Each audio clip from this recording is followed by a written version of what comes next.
शास्त्रे घर बांधताना अति विचार करून घर बांधा. गुरु करताना म्हणले गुरु करताना अति विचार करून गुरु करा. गुरु परत परत करता येत नाही. आणि शास्त्र सांगतं लग्न करताना अति विचार करून लग्न करा.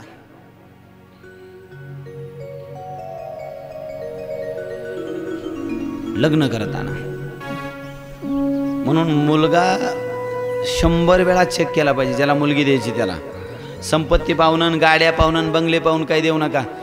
अनेक संपत्तीवान स्त्रिया दुखी आहेत. घरामध्ये करोडोची संपत्ती आहे, परंतु ती त्या घरामध्ये प्रसन्न नाहीये. कधी कधी मार्गामध्ये महाराज रोडवर भिकारी यांच्यापेक्षा चांगले दिसतात. दोघं दिवसभर मागून खातात, रात्री सोबत एका ताटात बसून खातात. इथं 3 मजली बंगला आहे, 15 दिवस झाले ती त्याचं तोंड पाहत नाही, ती ही तिला बोलत नाही, तो तिला नाही. सगळ्या घरातले भांडे चपटे बेपटे ही त्याला फेकून मारती, तो याला फेकून मारतो. आणि जर गाडीवर बसून चालले तर गाव म्हणतो काय जोडी, काय जोडी. अरे जोडी नुसती दिसायला गावालाच आहे, घरात काय काय गोंधळ आहे तिलाच माहिती. म्हणून विवाह करताना शास्त्राने सांगितलं गडबड नाही. लग्न करताना कधीच गडबड नाही. अति विचार करा. घर बांधताना अति विचार आणि गुरु करताना अति विचार करायचा. गडबड करायची नाही कधी. आणि नेमकं या 2-3 वेळीच माणसाला जास्त गडबड होती. थोडीशी काही कथा कीर्तन ऐकलं की मला गुरु करायचे, थांब थोडी 10-5 वर्ष जाऊ दे, गडबड करू नको. गुरु करताना गडबड करू नको. एखादं शेंबडं पाहायला आलं, ते आलं बुलेटवर इला लगे आवडलं, हा बरं आहे. घर बांधायला एखाद्याचं घर नाही. शास्त्र सांगतं काही गोष्टी अति विचार करून करायच्या. 3 गोष्टी. आणि माता माऊल्यांना मी कालही बोलून गेलो ना आजही बोलून गेलो. मुलीचं लग्न करताना तिची मनस्थिती, तिचा विचार घ्या. तिला पसंत आहे का नाही हा सुद्धा विचार घ्या. तुमचा जुना काळ सांगत बसू नका. माझं काकाने जमवलं, बामणाने जमवलं, मी काय तू होती येडी हळद, तुला काय कळत होतं. ज्या गोष्टी महाराज तुमच्यामध्ये पुन्हा पुन्हा चेंज करता येत नाही त्या गोष्टी अति विचार करून करा. संगतीने मनुष्य बिघडतो. हा देवराज बिंदुक नावाचा ब्राह्मण, याची पत्नी महाराज धार्मिक होती, परंतु कुसंग करणारा पती मिळाला म्हणून हे सुद्धा बदलले. आणि ज्यावेळी ही सुद्धा परपुरुष गमन करू लागले त्यावेळी पुराणामध्ये वर्णन आलं. कालांतराने हा बिंदुक नावाचा ब्राह्मण मृत्यू पावला आणि हिने महाराज पापाचरण कायम चालू ठेवलं. एक दिवस काही मैत्रिणी बरोबर यात्रेला, तीर्थयात्रेला गेली आणि तीर्थयात्रेला गेल्यानंतर हिने शिवमहापुराण कथा ऐकली. ते कथाव्यास पुराण सांगत होते की म्हणले जिनं परपुरुष गमन केलं तिला नरकामध्ये जावं लागतं. असं वर्णन ऐकल्यानंतर तिला पश्चाताप झाला. रे मी तर पापाचरण केलं, मी तर एवढं पाप केलं, माझी काय गती होईल. म्हणून त्या कथाव्यासाकडे रडत बसली. त्यावेळी सांगितलं म्हणले चिंता करू नको, अज्ञातामध्ये तुझ्याकडनं पाप झालंय. आज संकल्प कर की यानंतर माझ्याकडनं पाप हे होऊ देणार नाही. आणि पुराणामध्ये वर्णन आलं, संकल्प करून तिने शिवमहापुराण कथा श्रवण केले.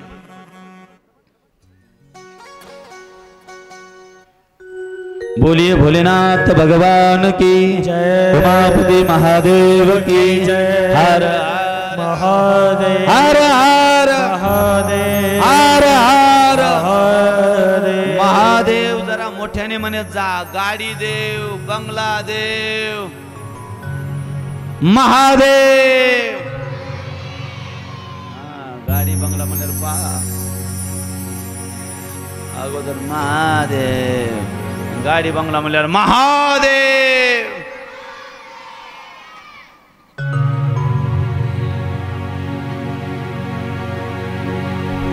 संकल्प करून हिने शिवमहापुराण कथा श्रवण केली.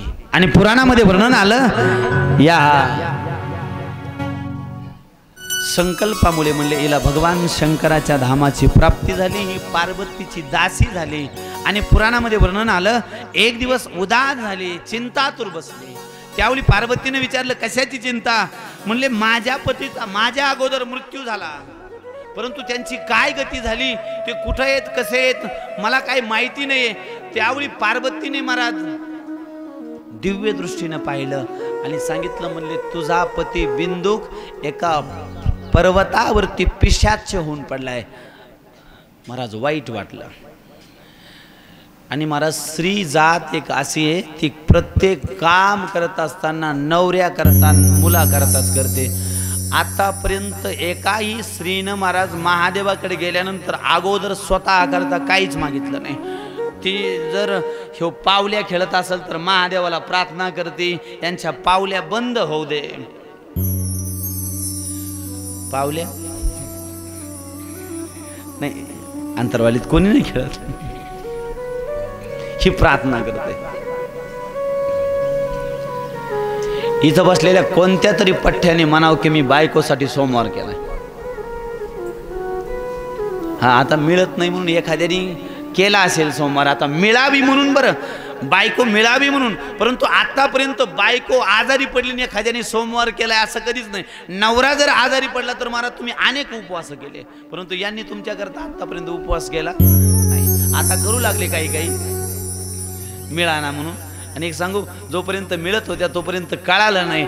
आता जोपर्यंत मिळत होत्या तोपर्यंत विहिरी ढकलून मारल्या, काहीने गर्भात मारल्या, काहीने जाळून मारल्या. आणि मी तर महादेवाला प्रार्थना करतो, जिनं गर्भात मुलगी मारली तिच्या पोराचं लग्नच होऊ देऊ नको. तिला मुलगी कळाली नाही, तिला सून काय कळणार आहे.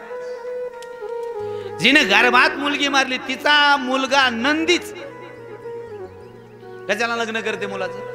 गर्भात मुलगी मारली आणि आता म्हणते याला पहा ना जरा 2-3 लाख रुपये देऊ, तो हे 2-3 लाखाला तूच काडी लावून तूच खाय.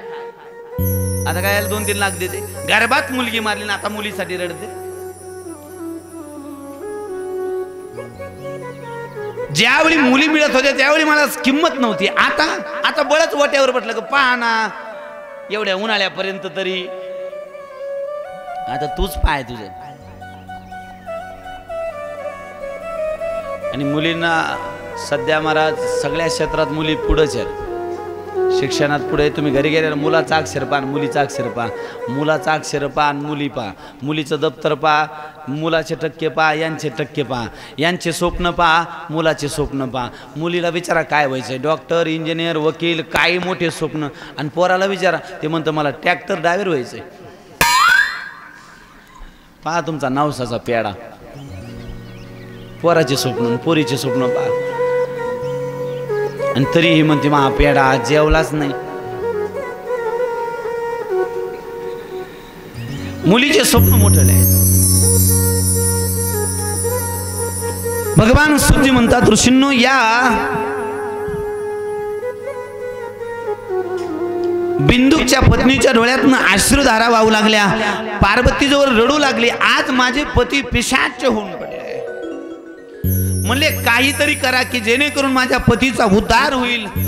त्यावेळी त्या ठिकाणी नारदाला बोलवलं आणि नारदाला सांगितलं, म्हणले त्या पिशाचाच्या बिंदूचा उद्धार होण्याकरता काहीतरी एक शिवमहापुराण कथा करा. परत त्यावेळी तुंबुरुकाला बोलवलं आणि तुंबुरुकाने त्या बिंदूक नावाच्या पिशाच झालेल्या ब्राह्मणाला महाराज सुंदर शिवमहापुराण कथा श्रवण केली. आणि ज्यावेळी त्या बिंदुक नावाच्या ब्राह्मणाने पिशाच देहामध्ये शिवमहापुराण कथा श्रवण केली त्यावेळी भगवान सूर्य म्हणतात ऋषींनो, या शिवमहापुराण कथेच्या श्रवणाने हा दिव्य देहधारी प्रगट झाला आणि याने भगवान शंकराच्या धामाची प्राप्ती केली. पुराणामध्ये वर्णन आलं, म्हणले महादेवाने याला आपला नंदीगण बनवलं आणि महादेवाच्या सेवेत ठेवलं, असं पुराणामध्ये वर्णन आलं. भगवान सूर्य म्हणतात ऋषींनो, देवराजाने कथा श्रवण केल्यामुळे देवराजाचाही उद्धार झाला. बिंदुकने कथा श्रवण केली म्हणून बिंदुकचाही उद्धार झाला. ऋषीने प्रश्न केले, म्हणले महाराज कलियुगामध्ये अनेक चिंता, अनेक टेन्शन, अनेक दुःख, म्हणले कलियुगातलं टेन्शन कथेनं दूर होईल का? त्यावेळी सांगितलं, म्हणले हो, चिंता सुद्धा कायमची संपू शकते, टेन्शन कायमचं संपू शकतं. म्हणून पुराणामध्ये वर्णन आलं, ज्या माता माऊलीच्या मुलाला शाळेमध्ये बिलकुल इंटरेस्ट नाही, अभ्यास करत नाही, शिवमहापुराणामध्ये वर्णन आलं, अशा माता माऊलीने या टेन्शन पासून मुक्त होण्याकरता देवादिदेव महादेवाचा गाईच्या दुधाने अभिषेक करायचा. कशाच्या दुधाने? गाईच्या दुधामध्ये खडी साखर टाका किंवा साखर टाकून मुलाच्या हाताने अभिषेक करून घ्या, परंतु दूध गाईचं लागतं बरं. शिवमहापुराणामध्ये वर्णन आलं, निर्बुद्ध मुलगा बुद्धिमान होतो, परंतु मुलाच्या हाताने अभिषेक करायचा. घरी केला तरी चालतो, शिवमंदिरात केला तरी चालतो. अभिषेक करताना उत्तरेकडे मुख करून बसावं, अभिषेक करताना उत्तरेकडे मुख करून बसावं. आणि मुलाच्या हाताने नाही रोज जमला तर प्रत्येक सोमवारी तरी म्हणले गाईच्या दुधाने अभिषेक करावा. गाईच्या दुधाने अभिषेक केल्यानंतर म्हणले मुलगा बुद्धिमान होतो. भगवान सूर्य म्हणतात, ऋषींनो, ज्यावेळी एक वेळा नारदाला सुद्धा चिंता निर्माण झाली आणि नारदाने सुद्धा चिंता दूर होण्याकरता शिवमहापुराण कथा श्रवण केली. महाराज नारदाचं नाव ऐकल्याबरोबर आश्चर्य झालं. म्हणले नारदाला कशाची चिंता? जे नित्य भजन करतात. नारायण नारायण श्रीमन्नारायण नारायण नारायण सर्वांनी नारायण नारायण श्रीमन्नारायण सर्वांनी टाळ्या नारायण नारायण श्रीमन्नारायण नारायण नारायण.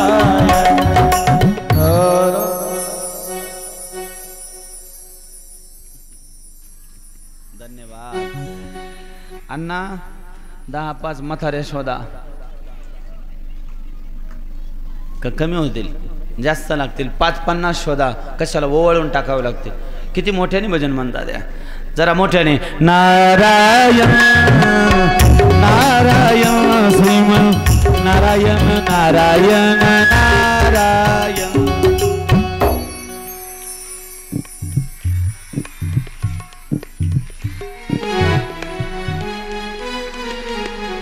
थोडं मोठ्याने मन जेवल्यावानी मन. आज कथेचा 3रा दिवस आहे म्हणून तरी मन नारायण नारायण.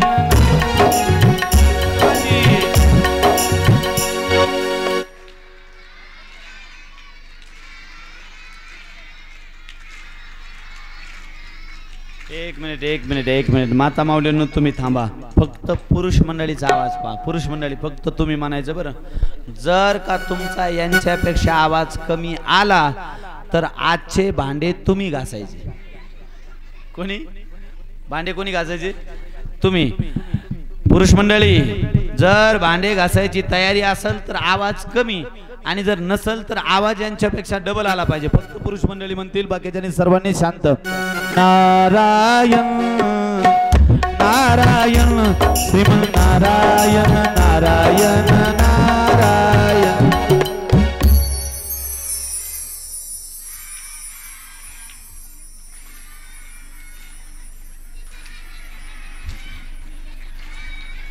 एक मिनिट आता तुमचा आवाज ऐकला. महिला मंडळ तुम्ही पहा, बघा बरं. भांडे यांच्याकडे द्यायचे असणे, बघा तुमचं कसं करायचं ते तुमचं तुम्ही ठरवा. आता एकदा यांचा आवाज ऐका. नारायण नारायण श्रीमन नारायण नारायण नारायण.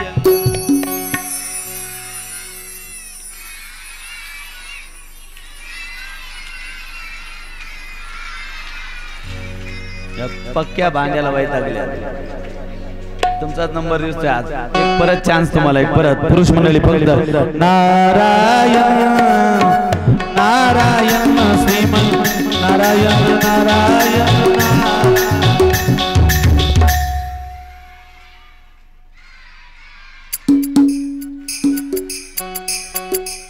सर्वांनी हात वरती सोबत.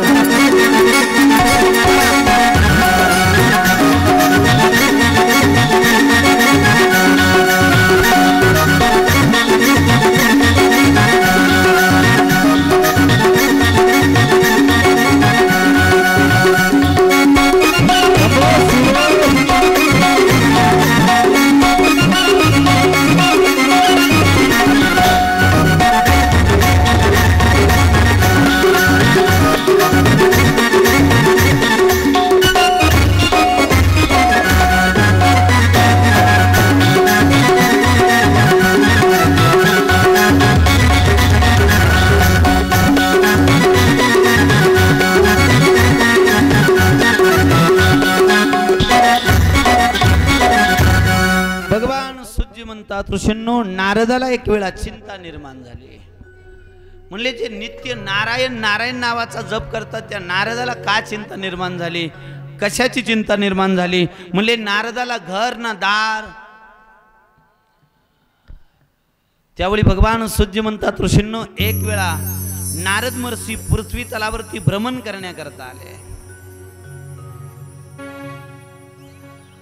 आणि शास्त्र सांगतं ग्रस्ती माणसाने वर्षातले 15 दिवस घर सोडलं पाहिजे. किती दिवस? 15 दिवस. म्हणले का बरं? त्याचं कारण आहे. म्हणले कधी कधी आंतरवालीमध्ये राहताना अभिमान होतो की माझ्यासारखी गाडी, माझ्यासारखा बंगला, आपल्यासारखी शेती, कधी कधी अभिमान होतो. म्हणले बाहेर जाण्यामागचा हेतू हा आहे. म्हणले बाहेर गेल्यानंतर तुम्हाला जगताचं ज्ञान होतं, म्हणून 15 दिवस वर्षातून बाहेर गेलं पाहिजे. जर वाटलं की आपल्या गाडीसारखी गाडी नाही, संभाजीनगरला एक चक्कर मारून यायची. मार्गामध्ये तुम्हाला नक्की आपल्यापेक्षा ब्रँडेड गाडीत कुत्रं फिरताना दिसल. घरी आला का जरा व्यवस्थित राहतो. आपल्या बंगल्यासारखा आंतरवालीत बंगला नाही. वाटलं की जरा संभाजीनगरला चक्कर मारा, गेवराईला चक्कर मारा, तुमच्यापेक्षा भारी बंगल्यात कुत्रं राहत. आणि कधी कधी अभिमान होतो. म्हणून शास्त्राने सांगितलं वर्षातनं 15 दिवस ग्रस्ती माणसाने घरदार सोडून तीर्थयात्रा भ्रमण केलं पाहिजे. आता सध्याची पिढी जरा फिरायला बरी आहे. जुने माणसं घर सोडत नव्हते, आता पिढी जरा बरी आहे, फिरते, देवधर्म करते. कसे कमायना एन्जॉय म्हणून कमायना देवाला जातात. नाही तर जुने माणसं काही काहीचे मसनात गावरे गेले पण अजून काशी पाहिली नाही. त्यांची काशी गरज. त्यांना काशी माहित नाही, चारी धाम माहित नाही, काही नाही, वृंदावन नाही. आणि मी तर म्हणतो भारतामध्ये जन्माला येऊन, महाराष्ट्रामध्ये जर जन्माला येऊन ज्याने वृंदावन, अयोध्या, काशी केली नाही तर त्याने समजायचं आपल्या जीवनाची काशी केली आपण.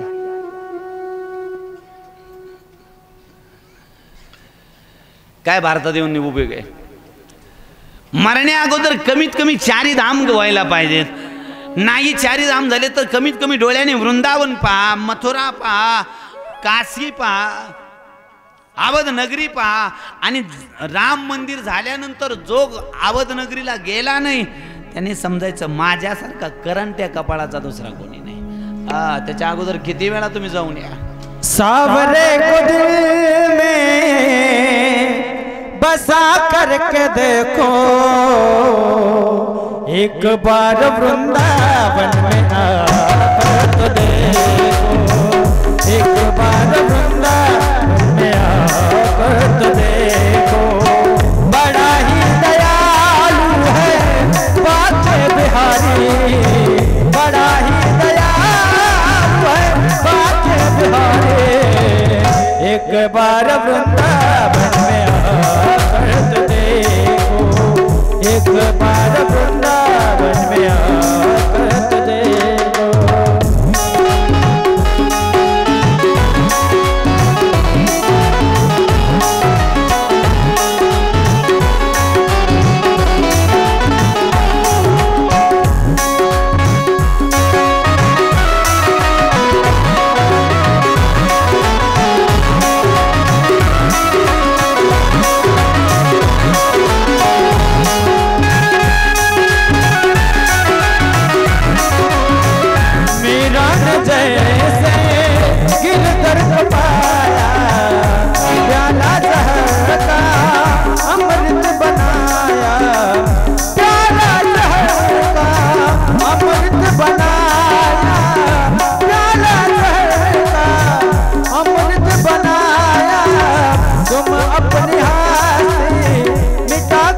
देखो तुम अपनी हाथ मिटा करके देखो, एक बार वृंदावन में आकर देखो, एक बार वृंदावन में आकर देखो.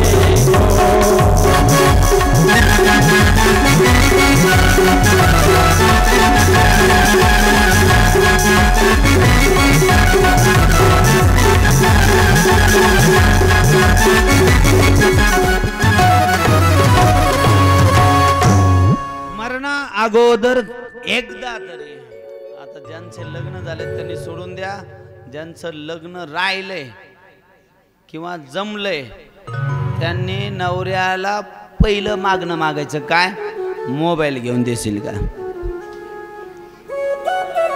काय मागायचं, काय मागणं बी हलकट.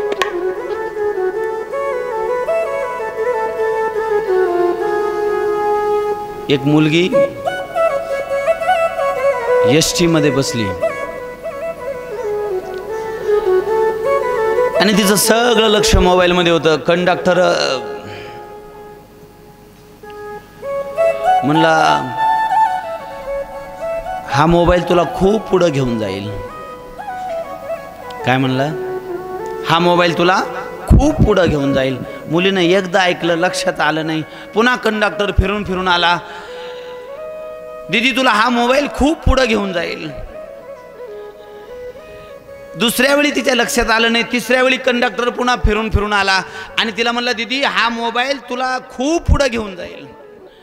मला तिसऱ्यांदी मुलीला राहवलं नाही. ती म्हणली का हो कंडक्टर काका, तिसऱ्या वेळ झाला, मला का असं तुम्ही म्हणतात. कंडक्टरनी सांगितलं तुला आंतरवालीला उतरायचं होतं, आंतरवाली 15 किलोमीटर मागं राहिली, तू 15 किलोमीटर पुढे आली.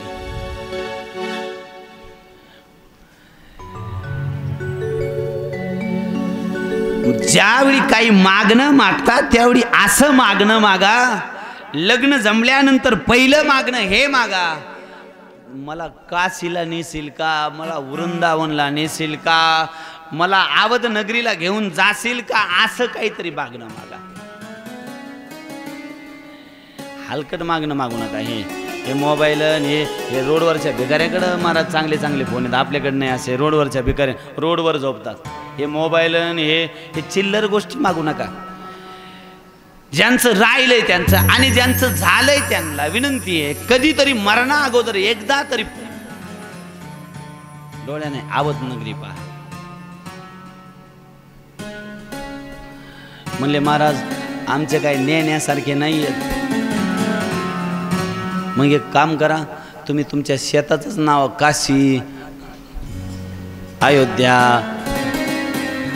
वृंदावन, मथुरा ठेवा. शेतात गेल्या आणि जर कोणी विचारलं कुठे गेल्या सुनबाई, गेली काशीला. काशीला, हा कशाला, कापूस फुटलाय म्हणून. बऱ्याच जणी आज काशीला गेल्या वाटतं, बरेच जणी गेल्या आज पाऊस उघडल्यामुळं काशीला.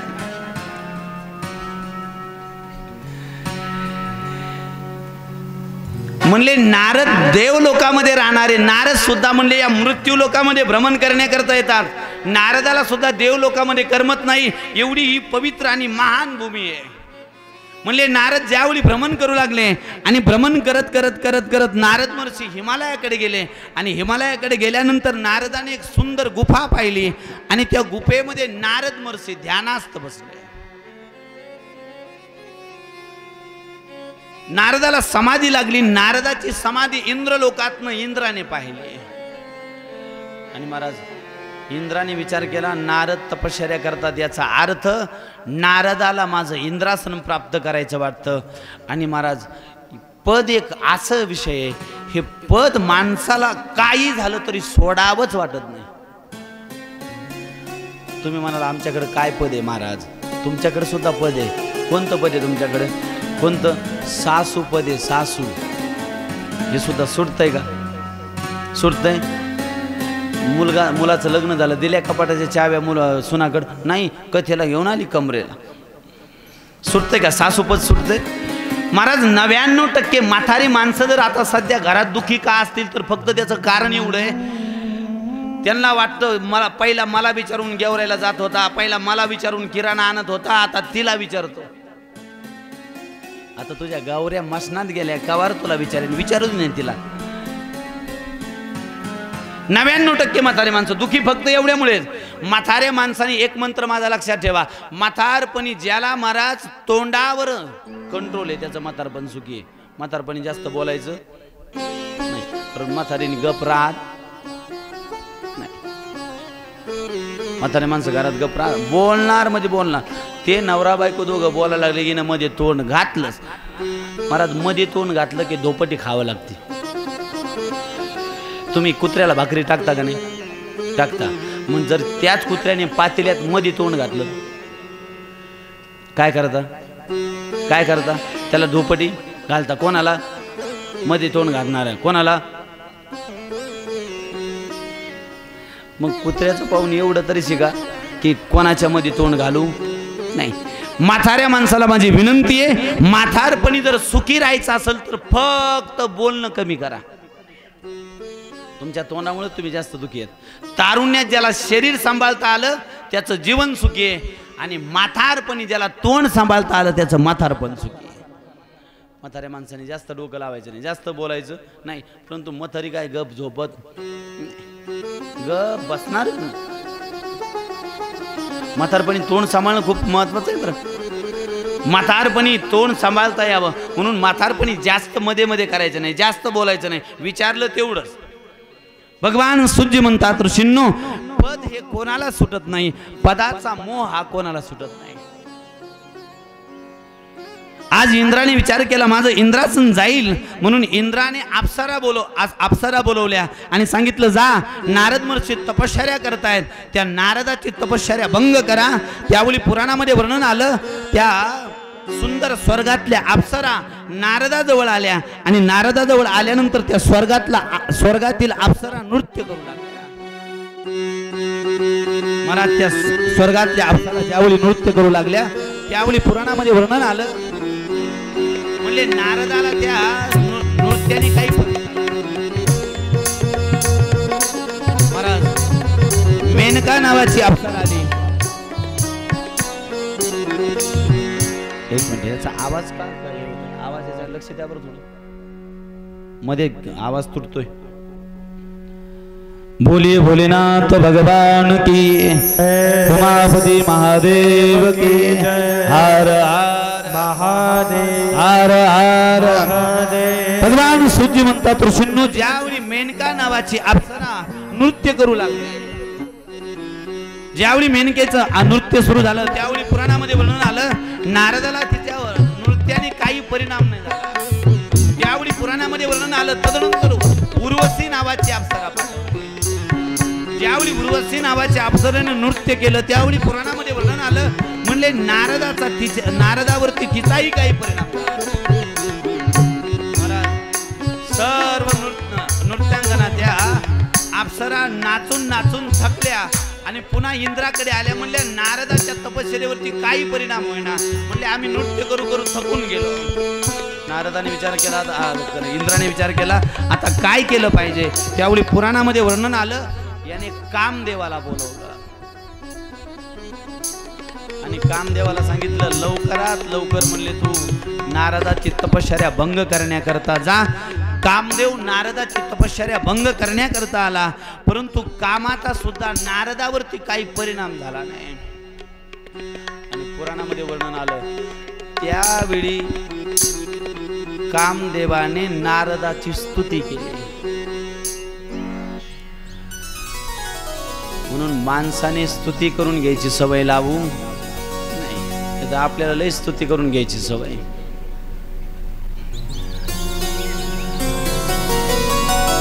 काही काहीला हार घालून घ्यायची लय सवय.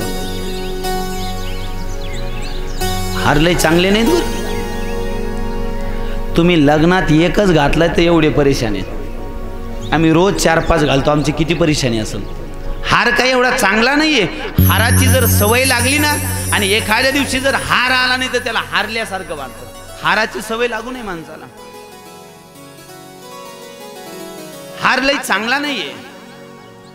पुराणामध्ये वर्णन आलं, ज्या नारदाने कामावरती विजय मिळवला त्या नारदाची कामदेवाने स्तुती केली. आणि ज्यावेळी कामदेवाने स्तुती केली त्यावेळी नारदाला थोडा अभिमान झाला. म्हणूनच कानाला स्तुतीची सवय लागू देऊ नका.